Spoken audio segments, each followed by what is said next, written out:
Building material लकड़ी पटरेती page number 3 पे आ गए हैं। देखो, प्रकाष्ठ की पहचान मतलब लकड़ी की पहचान को सरल बनाने के लिए भारतीय मानक ब्यूरो ने प्रत्येक प्रकाष्ठ के लिए छिद्रित निर्देश कार्ड मतलब पंच्ड की कार्ड तैयार किया है। भाई लकड़ी की पहचान करने के लिए पंच्ड की कार्ड तैयार किया गया है। लकड़ी के पंच्ड की कार्ड सिस्टम में जिसका प्रयोग लकड़ी की पहचान करने में किया जाता है, एक कार्ड में 96 छिद्र होते हैं। 96 मॉइस्चर कंटेंट पढ़ते हैं। भारत को ह्यूमिडिटी भारत को ह्यूमिडिटी के आधार पर 4 जोन में बांटा गया है और इनमें काम आने वाली प्रकाष्ठ में मॉइस्चर कंटेंट निम्नानुसार होता है। देखो, zone first, zone second, zone third, zone fourth. ठीक है। अब एवरेज एनुअल रिलेटिव ह्यूमिडिटी और कंडीशन देखो, जोन फर्स्ट में अगर आपके ह्यूमिडिटी की वैल्यू 40% से कम है उसे कहेंगे ड्राई जोन। ठीक है। वहीं अगर जोन सेकंड में अगर आपकी ह्यूमिडिटी की value average annual average humidity की वैल्यू 40 से 50 के बीच में है उसे मॉडरेट ड्राई जोन कहते हैं। अगर वहीं पर ह्यूमिडिटी की वैल्यू 50 से 67 के बीच में है तो वो हो जाएगा जोन थर्ड मॉइस्ट जोन। ठीक। और जोन 4 में क्या होता है, ह्यूमिडिटी की वैल्यू 67% ज़्यादा हो जाती है, इसको कहते हैं मॉडरेट जोन। जोन समझ में आया भाई। जो ड्राई जोन होता है ना, ड्राई जोन, वहाँ की ह्यूमिडिटी की वैल्यू 40% से कम होती है, जिसे जोन फर्स्ट कहते हैं। और मॉडरेट ड्राई जोन में 40 से 50% तक एनुअल एवरेज ह्यूमिडिटी होती है जोन सेकंड में, और मोस्ट जोन में 50-67% तक ह्यूमिडिटी होती है, जोन थर्ड में आता है। और मॉडरेट जोन में 67% ज़्यादा ह्यूमिडिटी होती है, जोन फोर्थ में आता है। मतलब जोन फर्स्ट में 40, जोन सेकंड में 40 से 50, जोन थर्ड में 50 से 67 और फोर्थ में 67 से ज़्यादा। जोन फर्स्ट को कहते हैं ड्राई जोन, दूसरे को मॉडरेट जोन, तीसरे को मोइस्ट और मॉडरेट। ठीक। हम पढ़ेंगे method of seasoning and its property. प्रकाष्ठ के सीजनिंग की 2 विधियाँ होती हैं, एक प्राकृतिक वायु संश्लेषण, दूसरी कृत्रिम या भट्टी के द्वारा सुखाना। ठीक है।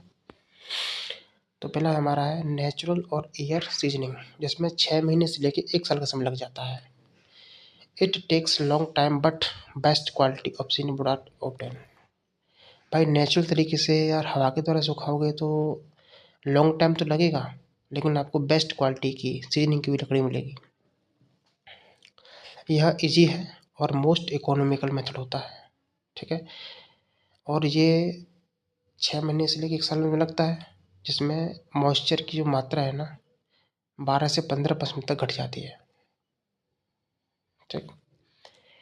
दूसरा हमारा जो मेथड था सीजनिंग का वो आर्टिफिशियल सीजनिंग। इसकी कई सारी विधियाँ, एक तो वाटर सीजनिंग होता है जो 2 से 4 वीक लगते हैं, एक बॉइलिंग विधि जिसमें 3 से 4 घंटे लगते हैं, एक किल्न सीजनिंग भट्टे द्वारा 3 से 5 दिन लगते हैं, जिसमें 2 तरीके से बुझाते हैं, किल्न ड्राइड और एयर ड्राइड के द्वारा। इस तरह से है। और भी है क्या, हाँ ये है एक केमिकल और साल्ट सीजनिंग, केमिकल के द्वारा यहाँ सीजनिंग की जाती है। 5वां है MC नेल्स प्रोसेस, इसमें 15 से 60 दिन लगते हैं। और लास्ट इलेक्ट्रिकल सीजनिंग। ये सब आर्टिफिशियल सीजनिंग है, आर्टिफिशियल सीजनिंग। ठीक है। इन सबको क्या करके देखते हैं अब। देखो, आर्टिफिशियल सीजनिंग में पहले आता है हमारा वाटर सीजनिंग। याद रखना, वाटर सीजनिंग 2 से 4 वीक में होता है। वाटर सीजनिंग में लकड़ी की सीजनिंग करने में समय लग जाता है 2 से 4 वीक। अब पढ़ो इसके बारे में। It is quick process but elastic property and strength are reduced. भाई ये क्विक तो है, शीघ्र कर देगा, सुखा देगा 2 से 4 वीक में, लेकिन इससे क्या होगा, इससे इलास्टिक प्रॉपर्टी कम हो जाएगी और लकड़ी की स्ट्रेंथ भी कम हो जाएगी। अगला हमारा मेथड है आर्टिफिशियल, वो है बॉइलिंग, मतलब इसको गर्म करके पानी में बॉईल करके 3 से 4 घंटे में ये प्रोसेस हो जाता है। ये वेरी क्विक है बट बहुत कीमती भी है, एक्सपेंसिव। नेक्स्ट है भट्टी द्वारा सुखाना, किल्न सीजनिंग। ठीक है।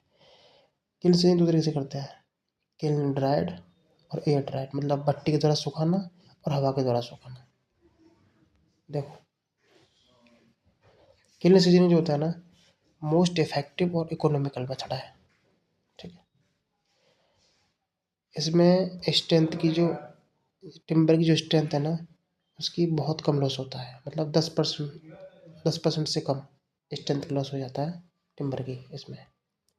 ठीक है, जब आपको बहुत बड़ी मात्रा में लार्ज स्केल पर और तीव्रता से सीजनिंग करनी है, वहाँ पर ये मेथड प्रयोग किया जाता है, किल्न सीजनिंग।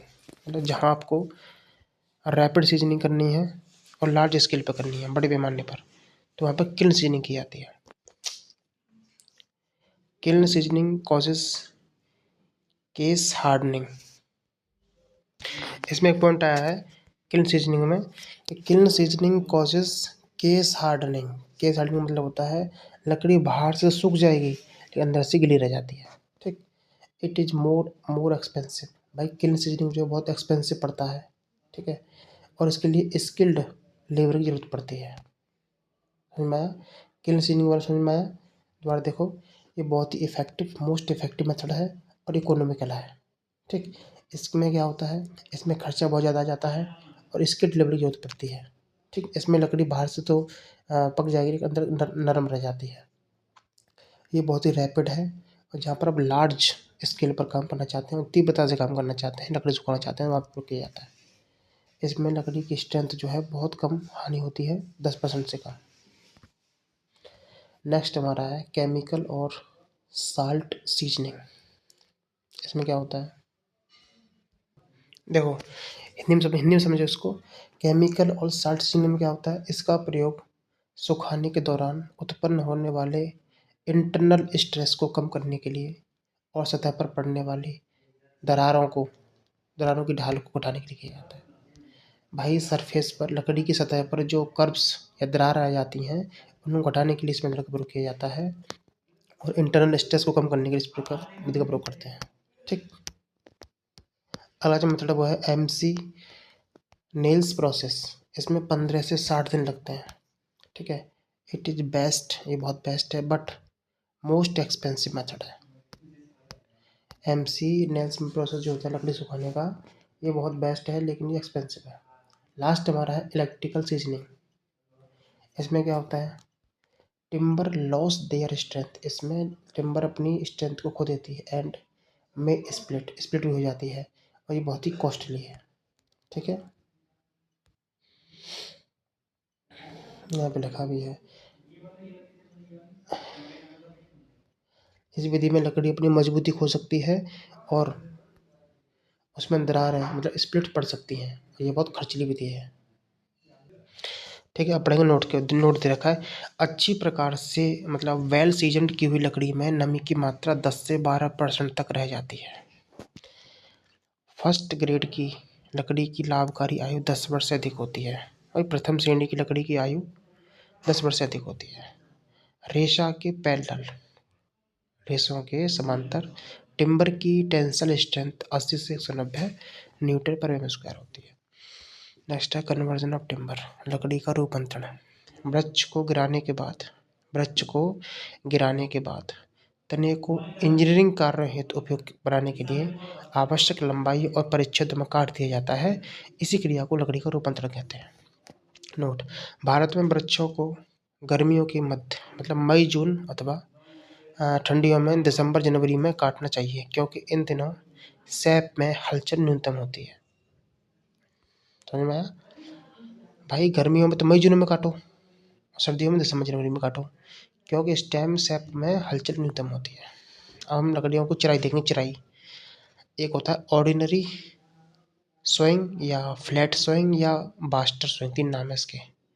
अरे साधारण या चलो चराई को क्या बोलते हैं इसमें, ऑर्डिनरी या फ्लैट या बास्टर स्वइंग चराई। ठीक, इसमें टिम्बर को इच्छा अनुसार किसी भी एक तरफ से चराई कर सकते हैं। यह चराई की साधारण और इकोनॉमिकल विधि है। इसमें प्रकाष्ठ का वेस्टेज कम होता है। देख लो, ये होती है हमारी साधारण चराई, ये वाली। अब जब चराई कर दोगे ना तो भाई ऐसा निकल के आएगा, तो ये इसमें ना श्रिंकेज हो जाएगा। साधारण चराई में क्या लिखा है यहाँ पे, साधारण चराई से प्राप्त तख्तों में संकुचन से जाएगा। ठीक है, दूसरा हमारा है याद रखना, साधारण चौराहे में एक दिशा में काटते हैं, इस तरह से ऐसे काटेंगे एक दिशा में। दूसरा है टेंजेंशियल स्विंग, स्पर्श स्पर्शी चराई का। इसमें प्रकाश को एनोड रिंग्स के टेंजेंशियल चराई करते हैं, मतलब लकड़ी को वार्षिक वलय के स्पर्शीय मतलब टेंजेंशियल दिशा में चराई करते हैं। और मेडुला रेस के लंबवत चराई करते हैं। है बात समझ? मतलब टेंजेंशियल चराई में क्या होता है, लकड़ी को एनोड रिंग्स के तो टेंजेंशियल काटते हैं, ठीक, और मेडुला रेस के परपेंडिकुलर काटते हैं। यह चराई उन्हीं प्रकाष्ठों के लिए की जाती है जिनमें वार्षिक वलय स्पष्ट दिखाई देते हैं। इसमें वार्पिंग और ट्विस्टिंग की संभावना रहती है। देखो ऐसे ये हमारा टेंजेंशियल स्विंग ऐसे करके, ठीक। नेक्स्ट है क्वार्टर स्विंग। क्वार्टर स्विंग मतलब चौथाई चराई का है। इस विधि में प्रकाष्ठ की चराई करते समय किसी प्रकाष्ठ के टुकड़ों को पहले 4 भागों में काटा जाता है और उसके बाद क्वार्टर पार्ट की चराई की जाती है, ठीक है। इस विधि से प्राप्त प्रकाष्ठ में ट्रांसवर्स डायरेक्शन में बेंडिंग बहुत अधिक उत्पन्न हो जाता है। भाई क्वार्टर चराई समझ में आई? इस विधि में प्रकाष्ठ की चराई करते समय किसी प्रकाष्ठ के टुकड़े को पहले 4 भागों में विभाजित किया जाता है, उसके बाद क्वार्टर पार्ट की चराई की जाती है। इस विधि से प्राप्त लकड़ी में ट्रांसवर्स डायरेक्शन में बेंडिंग बहुत अधिक उत्पन्न हो जाता है। नेक्स्ट हमारा आ गया, लास्ट है रेडियल स्विंग, अरिया। यह चराई मेडुलर रेस वृत्तीय चतुर्थांश के समांतर तथा वार्षिक वलयों के लंबवत की जाती है, ठीक है। कुल मिला के मेडुलर रेस के तो पैरेलल और वार्षिक वलयों के परपेंडिकुलर की जाती है, वो चराई होती है हमारी रेडियल स्विंग, ठीक। इस चराई से प्राप्त प्रकाष्ठों में श्रिंकेज और ऐंठन कम होता है। यह चराई महंगी पड़ती है, ठीक। इस विधि में लकड़ी का वेस्टेज भी अधिक होता है। याद रखना, रेडियल चराई जो है बहुत महंगी भी होती है और लकड़ी का वेस्टेज बहुत होता है इसमें। इस विधि से लकड़ी की चराई करने पर सबसे अच्छी किस्म की प्रकाष्ठ प्राप्त होती है? ये बहुत अच्छा क्वेश्चन है। ऐसे कौन सा मेथड है जिसमें हमको सबसे अच्छी क्वालिटी की लकड़ी मिलती है चराई में? तो वो हमारा रेडियल। चित्र आप देख सकते हैं नीचे बना हुआ रेडियल ऐसे। अब हम पढ़ेंगे लकड़ी के दोस्त डिफेक्ट। जब भी आप लकड़ी का कन्वर्जन करते हो तो उसमें डिफेक्ट आ जाते हैं। तो पहला है